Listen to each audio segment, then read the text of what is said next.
سورہ فاتحہ ام الکتاب ہے، پورے قرآن کریم کا خلاصہ ہے۔ صراط مستقیم پر چلنے کے لیے اس میں عرض کیا جاتا ہے یا اللہ میں صراط مستقیم پر چلا۔ ایک سوال ذہن میں آتا ہے، نماز جب پڑھ رہا ہے بندہ تو صراط مستقیم نہیں ہے تو اور کیا ہے؟ نماز پڑھنا ہی تو صراط مستقیم ہے، پھر نماز پڑھتے ہوئے کہا جاتا ہے اہدنا الصراط المستقیم، ہم کو سیدھے راستے پر چلا۔ تو اس کا کیا معنی ہے؟ علماء کہتے ہیں اس کا معنی یہ ہے کہ صراط مستقیم نصیب ہوا، نماز پڑھنے لگے، اب دعا مانگو یا اللہ اس صراط مستقیم پر قائم رکھ، اس پر قائم رہیں ہم۔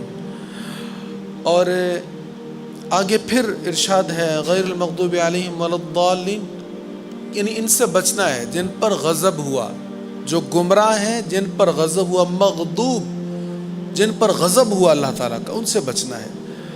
اللہ تعالیٰ کا جس پر غضب ہو جائے بھلا اس کے پلے کچھ باقی رہے گا؟ اللہ تعالیٰ کا غضب، اللہ تعالیٰ کا غضب کن چیزوں کی وجہ سے ہوتا ہے؟ ایک طویل فہرست ہے، لیکن دور حاضر میں ایک بڑی اہم چیز ہے جس کے بارے میں قرآن کریم نے بار بار بیان کیا، حدیث مصطفیٰ میں بار بار بیان ہوا کہ سود خور پر اللہ تعالیٰ کا غضب ہے، سود خور پر اللہ تعالیٰ کا غضب ہے۔ اللہ تعالیٰ ہمیں تمام اسباب جن کی وجہ سے اللہ تعالیٰ کا غضب ہوتا ہے، اللہ تعالیٰ کی ناراضگی ہوتی ہے، ہمیں اس سے محفوظ فرمائے۔ غضب، اللہ تعالیٰ کا غضب اور ہے، بندوں کا غضب اور ہے۔ ہمیں غضب کی اجازت نہیں ہے، ہمیں بھی غصہ آتا ہے نا، تو ہمیں غصے کی اجازت نہیں ہے۔ ہاں، شریعت کے معاملہ میں کسی کو غضب آتا ہے تو یہ غیرت ہے، اس کی اجازت ہے۔ ذاتی معاملات میں غصہ آنا یہ محمود نہیں ہے۔ اس پر چند احادیث سماعت فرمائیں۔ حضرت ابو ذر رضی اللہ تعالیٰ عنہ بیان کرتے ہیں کہ رسول اللہ صلی اللہ تعالیٰ علیہ وآلہ وسلم نے فرمایا، تم میں سے کوئی شخص جب غضبناک ہو تو اگر وہ کھڑا ہو تو بیٹھ جائے، اگر اس کا غضب دور ہو جائے تو ٹھیک ہے، ورنہ وہ لیٹ جائے۔ یہ غصہ دور کرنے کا نسخہ حضور علیہ السلام نے عطا فرمایا۔ غصہ کی وجہ سے کتنے مسائل ہوتے ہیں، ایک دم بندہ پریشر میں آ جاتا ہے، آنکھوں کو دکھائی نہیں دیتا، کانوں کو سنائی نہیں دیتا، اور بولنا انسان کچھ چاہتا ہے، منہ سے کچھ نکلتا ہے، کرنا کچھ چاہتا ہے، ہو کچھ جاتا ہے۔ جتنے ہمارے بڑے جھگڑے ہیں ان کی بیس غصہ ہوتی ہے، اور حضور نے اس کا حل بتا دیا، اگر تم کھڑے ہو اور تمہیں غصہ ہے تو بیٹھ جاؤ، غصہ کم ہو جائے گا۔ اگر اب بھی غصہ نہیں گیا، بیٹھے ہو تو پھر لیٹ جاؤ، غصہ کم ہو جائے گا۔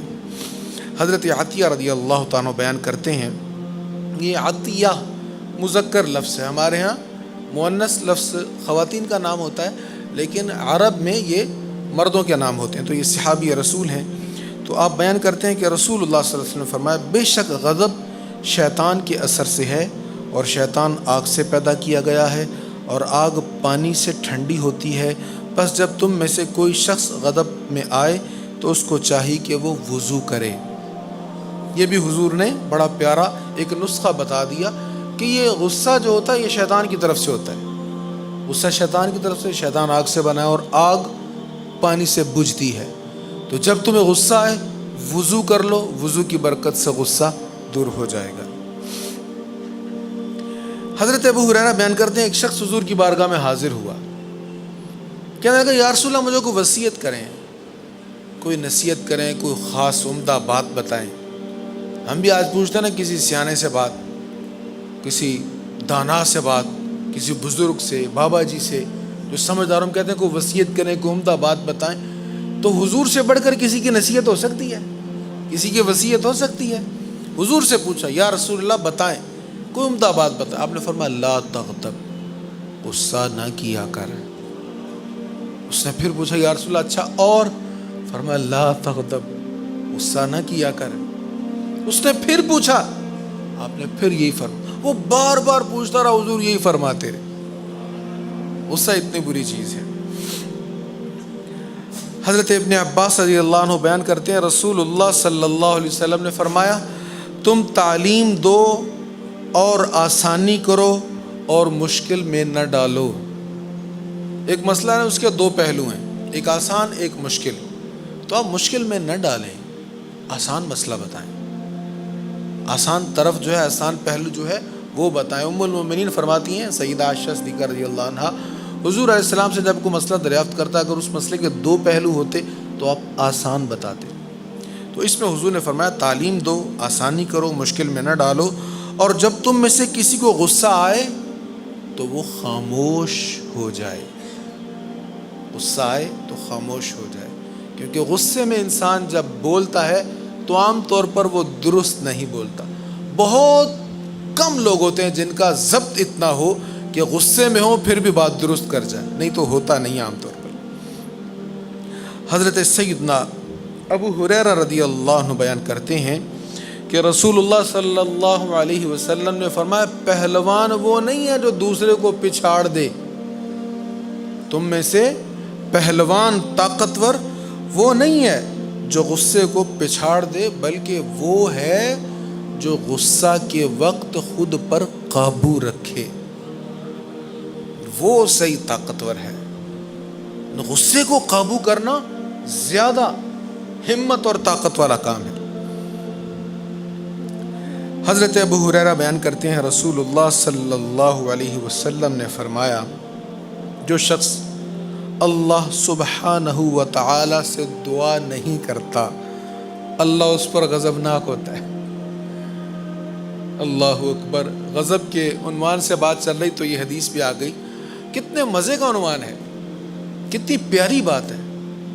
اللہ تعالیٰ فرماتا ہے بندو میرے خزانے کھلے ہوئے ہیں، جو جو مانگے گا میں دے دوں گا،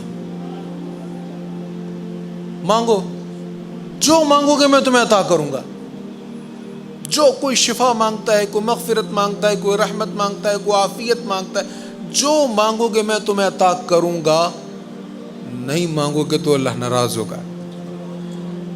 خزانے بھی کھلے ہیں، عطا بھی، کرم بھی جوش اور جوبن پر ہے، اور جو نہ مانگے اس سے ناراضگی ہے، مانگنے والے سے ناراضگی نہیں ہے۔ تو رمضان کریم کی راتیں ہوں اور رحمتیں چھما چھم برس رہی ہوں تو پھر مانگیں گے نہیں تو اور کیا کریں گے؟ ہم کہیں گے نا یا اللہ مغفرت بھی چاہیے، تیری رحمت بھی چاہیے، بخشش بھی چاہیے، آسانی بھی چاہیے، دنیا بھی چاہیے، آخرت بھی چاہیے انشاءاللہ تعالی۔ حضرت ابو بکرہ رضی اللہ عنہ بیان کرتے ہیں نبی پاک صلی اللہ علیہ وسلم نے فرمایا، یہ بھی بڑی عمدہ نصیحت ہے، فرمایا جب تم غضب میں ہو، غصہ میں ہو، اور اس حالت میں 2 آدمیوں کے درمیان تمہیں فیصلہ کرنا پڑ جائے تو نہ کرو۔ کیوں؟ غصہ تم پر غالب ہے، غصہ جب غالب ہوتا ہے تو عقل صحیح کام نہیں کر رہی، اب عقل جب صحیح کام ہی نہیں کرے گی تو تم درست فیصلہ نہیں کرو گے، اس لیے غصہ کے وقت فیصلہ کرنے سے نبی رحمت صلی اللہ علیہ وسلم نے منع فرمایا۔ آج ہی سورہ بقرہ میں وہ بھی بیان ہوا کہ حضرت آدم علیہ الصلوۃ والتسلیم سے جب لغزش ہوئی، دعا مانگتے رہے، دعا قبول نہیں ہو رہی، تو پھر فتلقى آدم من ربه کلمات فتاب علیہ، اللہ نے کچھ کلمات آدم علیہ السلام کو سکھا دیے، انہوں نے توبہ کی تو اللہ نے توبہ قبول کر لی۔ وہ کلمات کیا تھے؟ ایک ہے انہوں نے دعا مانگی ربنا ظلمنا انفسنا وَإِن لَّمْ تَغْفِرْ لَنَا وَتَرْحَمْنَا لَنَكُونَنَّ مِنَ الْخَاسِرِينَ، اے ہمارے رب ہم نے اپنی جانوں پر ظلم کیا، اور اگر تو معاف نہ فرمائے، اگر تو رحم نہ فرمائے تو ہم نقصان اٹھانے والوں میں سے ہو جائیں گے۔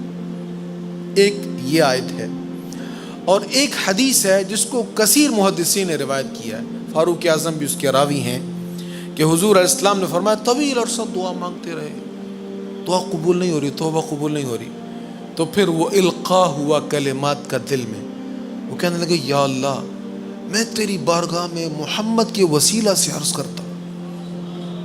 اللہ نے فرمایا تو محمد کو جانتا ہے صلی اللہ علیہ وسلم؟ ہاں اللہ، جب تو نے مجھ میں روح ڈالی تھی، میں نے آنکھ کھولی تھی تو میں نے عرش کے کونے پر لکھا دیکھا تھا، تیرے نام کے ساتھ محمد لکھا تھا، لا الہ الا اللہ محمد الرسول اللہ، تیرے نام کے ساتھ اس کا نام لکھا تھا۔ میں جان گیا جس کا نام اللہ کے نام کے ساتھ ہے وہ ضرور کوئی بڑا مقرب ہوگا، یا اللہ میں اس کے وسیلے سے عرض کرتا ہوں توبہ قبول فرما۔ حضور فرماتے ہیں پھر آدم علیہ السلام کی توبہ قبول ہو گئی۔ تو یہ نام مصطفیٰ صلی اللہ تعالیٰ علیہ وآلہ وسلم کی برکتیں ہیں۔